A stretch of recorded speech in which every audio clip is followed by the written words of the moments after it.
Hello friends, नमस्कार। स्वागत है आपका उज्जवल क्लासेस यूट्यूब चैनल में। मैं प्रेमलता आप लोगों का स्वागत करती हूं।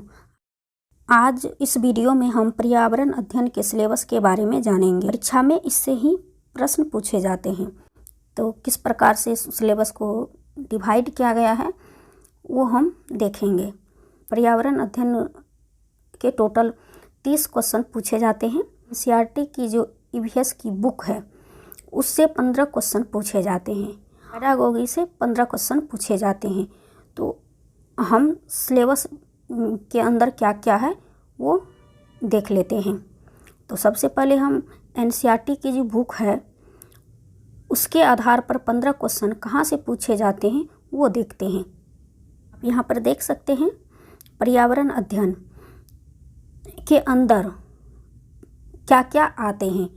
ये हमारा पूरा सिलेबस है जो एनसीईआरटी की बुक से पूछी जाती हैं। हम इस तरह से पढ़ेंगे तो हमारे माइंड में सेट हो जाएंगे। थीम और उपथीम से क्वेश्चन बनते हैं। पर्यावरण अध्ययन के अंतर्गत परिवार और मित्र पहले नंबर पर आते हैं। मुख्य थीम 6 होते हैं। मुख्य थीम 6 प्रकार के होते हैं। तो कभी कभी हमें एग्जाम में पूछ लिया जाता है कि थीम की संख्या कितनी है या थीम कितनी है। तो 6 थीम हैं। मुख्य थीम 6 हैं और उप थीम 4 हैं। उप थीम किसके अंतर्गत आते हैं ये भी कभी कभी पूछ लिया जाता है। तो परिवार एवं मित्र के अंतर्गत उप थीम आते हैं, तो ये भी ध्यान रखेंगे। परिवार और मित्र जो है ये क्रम से कभी कभी पूछ लिए जाते हैं। ये परिवार और मित्र पहला नंबर का थीम है। दूसरा, परिवार है तो हमें खाने के लिए भोजन चाहिए होता है, तो भोजन दूसरे पे आता है। अगर हमें भोजन मिला है तो हमें भोजन करने के बाद या खाने के बाद हम लोग आराम करते हैं, तो हमें क्या चीज़ की आवश्यकता होती है, तो हमें आवास की आवश्यकता होती है, घर की आवश्यकता होती है। तो 3 नंबर पर आ जाएगा घर। जब आश्रय हो जाता है तो हमें क्या चाहिए, जल चाहिए, प्यास लगती है तो हमें पानी चाहिए।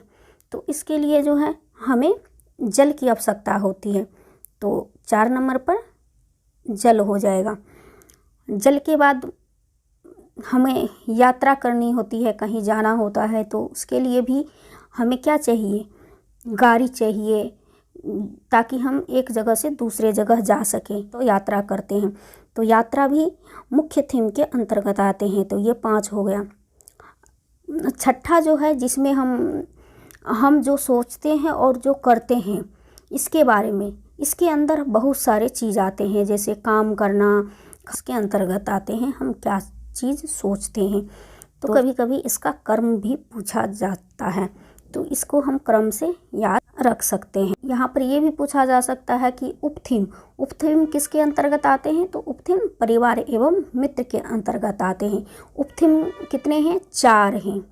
हमें संबंध है, संबंध में जो है हम अपने रिश्तेदार से मिलते हैं, जुलते हैं या चर्चा करते हैं। और उसके बाद आते हैं खेल। 2 नंबर पर खेल और कार्य जाते हैं। जैसे हम कोई काम शुरू करने के लिए हमें किसी की आवश्यकता है, तो यहाँ भी हमें संबंध की और साथी की आवश्यकता होती है। 3 नंबर पे पशु आ जाते हैं। अब पशु है तो उनके खाने की ज़रूरत के लिए हमें चाहिए पेड़ पौधे, तभी तो हम पशु को खिलाएंगे। तो 4 नंबर पे पौधे आ जाते हैं।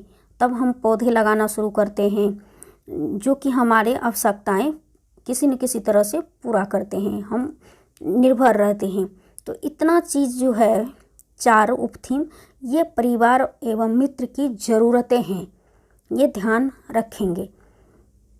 तो ये हमारा सिलेबस है। यहाँ से हमें 15 क्वेश्चन पूछे जाते हैं। ईवीएस की जो एनसीईआरटी की बुक है 3 से 5 तक की बुक्स, वहाँ से हमें 15 क्वेश्चन पूछे जाते हैं। 15 क्वेश्चन पूछे जाते हैं। 15 क्वेश्चन पेडागोगी से पूछे जाते हैं। चलिए देखते हैं पेडागोगी का सिलेबस क्या है। पेडागोगी में या शैक्षणिक मुद्दे से 15 क्वेश्चन पूछे जाते हैं। पर्यावरण अध्ययन की अवधारणा और दायरा से क्वेश्चन पूछे जाते हैं।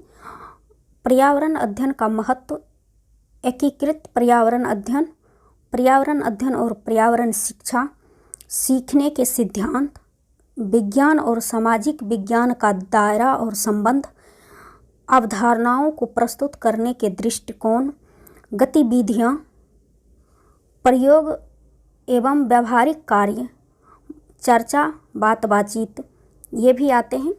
सतत और व्यापक मूल्यांकन, शिक्षण सामग्री, सहायक सामग्री, यहाँ ये 11 टॉपिक हैं जो पेडागोगी में पूछे जाते हैं। तो हम पर्यावरण अध्ययन बुक से पढ़ाना स्टार्ट करूँगी, वही उसी में आपका पेडागोगी कवर हो जाएंगे और वो 15 का जो क्वेश्चन पूछा जाता है NCERT बेस्ड वो भी हो जाएगा। चलिए देखते हैं पर्यावरण अध्ययन से थीम एवं उपथीम से किस तरह के क्वेश्चन आते हैं। प्रश्न संख्या 1, निम्नलिखित में से कौन सा वर्तमान पर्यावरण अध्ययन पाठ्यक्रम के 6 मुख्य थीमों में से एक नहीं है? ऑप्शन से हम चीज़ें कैसे बनाते हैं, आवास, भोजन, काम और खेल। तो इसका सही आंसर हो जाएगा ऑप्शन डी, काम और खेल। काम और खेल जो है उप थीम है, उप थीम के अंतर्गत आते हैं। ये सब थीम है। हम चीज़ें कैसे बनाते हैं, आवास, भोजन, ये सब थीम है।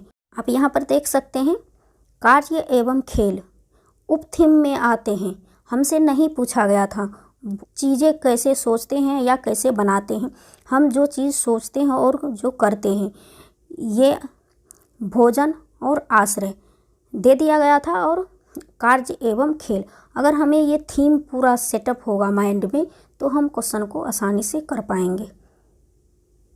प्रश्न संख्या 2, प्राथमिक स्तर पर पर्यावरण अध्ययन का थीम है। ऑप्शंस हैं जानवर, मौसम, जल, सामग्री। तो आपको पता है जानवर आ जाते हैं उप थीम में, ये भी गलत है, ये भी गलत है। ऑप्शन 4 सामग्री। इसका सही आंसर हो जाएगा ऑप्शन 3 जल। जल क्या है, सब थीम है। प्रश्न संख्या 3, निम्नलिखित में से कौन सा पर्यावरण अध्ययन पाठ्यक्रम के सुझावित प्रकरणों का उप प्रकरण है? उप प्रकरण का मतलब होता है यहाँ पे उप थीम। हमसे उप थीम के बारे में पूछा गया है। उप थीम परिवार और मित्र, हम चीज़ें कैसे बनाते हैं, भोजन या जानवर। तो इसका सही आंसर हो जाएगा, हमने अभी पढ़ा था, सिलेबस में देखा था कि जानवर जो आते हैं उप थीम में आते हैं। तो इसका सही आंसर हो जाएगा ऑप्शन डी जानवर। ये मुख्य थीम है। परिवार एवं मित्र, हम चीज़ें कैसे बनाते हैं, ये भी मुख्य थीम है। भोजन भी मुख्य थीम है। तो ये भी ध्यान रखेंगे। बढ़ते हैं अगले प्रश्न की ओर। प्रश्न संख्या 4, निम्नलिखित में से कौन सी पर्यावरण अध्ययन की विषय वस्तु या मुख्य थीम है? ऑप्शंस हैं पानी और यात्रा, पौधे एवं जानवर, परिवार एवं मित्र, आश्रय एवं आवास। नीचे दिए गए हैं, उसे कूट में से हमें चूज करना है। तो मुख्य थीम पूछा गया है, पानी और यात्रा भी मुख्य थीम है, परिवार और मित्र भी मुख्य थीम है, आवास एवं आश्रय या आश्रय एवं आवास भी मुख्य थीम है। उप थीम जो है पौधे एवं जानवर हैं, जो कि ये गलत है। हमसे यहाँ पे पूछा गया है मुख्य थीम। तो इसका क्रम लगा लेंगे 1, 3, 4। ये जो है मुख्य थीम है। तो इस तरह से हम देख लेते हैं कौन सी आंसर इसमें सही है। तो 2 जहाँ जहाँ है वहाँ वहाँ काट दीजिए। यहाँ भी 2 है, क्योंकि हमें मालूम है कि 2 पेड़ पौधे उप थीम है, तो वो नहीं होगा। तो इसको भी कट कर देंगे। हमारा आंसर है ऑप्शन ए, इसका सही आंसर है। बढ़ते हैं अगले प्रश्न की ओर। संख्या 5, पर्यावरण अध्ययन का उप थीम या उप विषय क्या है? ऑप्शंस हैं आवास, परिवार और मित्र, यात्रा या पौधों। तो इसका सही आंसर है आवास भी मुख्य थीम है, परिवार और मित्र भी मुख्य थीम है, यात्रा भी मुख्य थीम के अंतर्गत आते हैं। तो हमसे पूछा गया है उप थीम, तो उप थीम जो है यहाँ पर पौधे हो जाएगा उप थीम। ऑप्शन 4 इसका सही आंसर है। तो चलिए एक बार हम इसको रिकॉल कर लेते हैं। मुख्य थीम 6 हैं, ये ध्यान रखेंगे। परिवार एवं मित्र के अंतर्गत उप थीम आते हैं जिसकी संख्या 4 हैं, याद रखेंगे। अब मुख्य थीम 6 हैं। पहला परिवार एवं मित्र, दूसरा भोजन, तीसरा आश्रय, चौथा जल, पांचवा यात्रा, छठवां हम जो सोचते हैं और जो करते हैं। तो इसको ध्यान में रखेंगे। आज के वीडियो में बस इतना ही। मिलती हूँ अगले वीडियो में नए प्रश्नों के साथ। Thank you so much.